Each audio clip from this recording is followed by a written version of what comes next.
उससे आगे अपन लेते हैं किशोरावस्था यानी क्रैक प्रावस्था की समाप्ति जननावस्था का प्रारंभ माना जाता है। पौधों में जनन प्रावस्था के फलस्वरूप विभिन्न प्रकार के पुष्प आने लगते हैं। अलग अलग पौधों में पुष्प आने का समय अलग अलग लगता है, क्योंकि पौधों की आयु वार्षिक, बहुवार्षिक, एक वर्षीय इस हिसाब से पौधे होते हैं, तो उनमें पुष्प आने का समय अलग लगते हैं।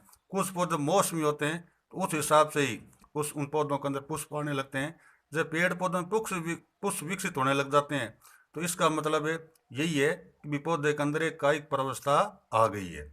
अब पुष्प आने के समय के संदर्भ में अपन उदाहरण लेते हैं कि बांस की जाति के पौधों में अपने पूरे जीवन काल में सामान्यतः 50 या 100 वर्षों के बाद में केवल एक बार पुष्प पैदा करते हैं। एक बार इतने पुष्प बहुत संख्या में उत्पन्न करने के फलस्वरूप बड़ी संख्या में फल उत्पन्न होते हैं और बाद में पौधे मर जाते हैं। इसी प्रकार से एक अन्य पादप है स्ट्रोबिलियंथस कुनियाना, जो 12 वर्षों में एक बार पुष्प उत्पन्न करता है। आंकड़ों के हिसाब से इस पादप ने सितंबर अक्टूबर 2006 के दौरान इतने पुष्प पैदा किए, जिसके फलस्वरूप केरल, कर्नाटक और तमिलनाडु के पहाड़ी क्षेत्रों में सड़क किनारे पर पुष्पों का कालीन सा बिछाई पड़ा।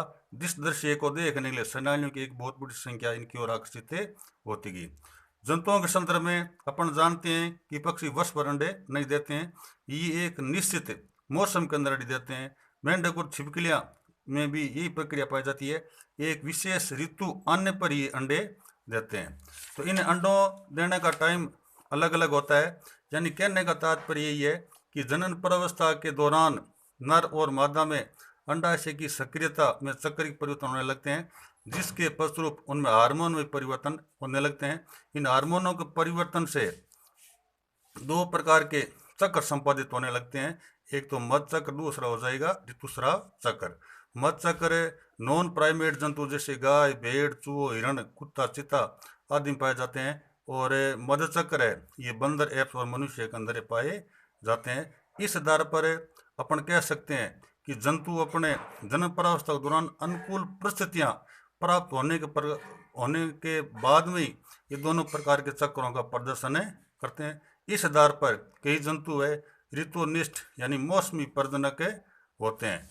अधिकांशतः स्तनधारी अपने पूरे जनन काल में जनन के लिए सक्रिय होते हैं। इस कारण से ये स्तनधारी जंतु को सतत प्रजनक भी कहा जाता है। अपन जानते हैं कि सभी प्राणी जन्म लेने के पश्चात अपनी आयु में बढ़ोतरी होने लगते हैं।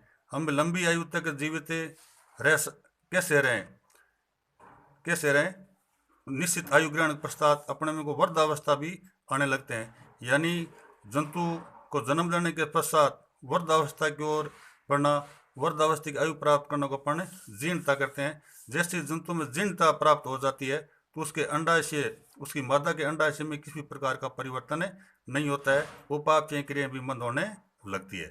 तो इस हिसाब से आपको याद रखना है कि जंतुओं की मादाओं के अंडाशय में किस प्रकार के चक्रिक परिवर्तन होने लगते हैं।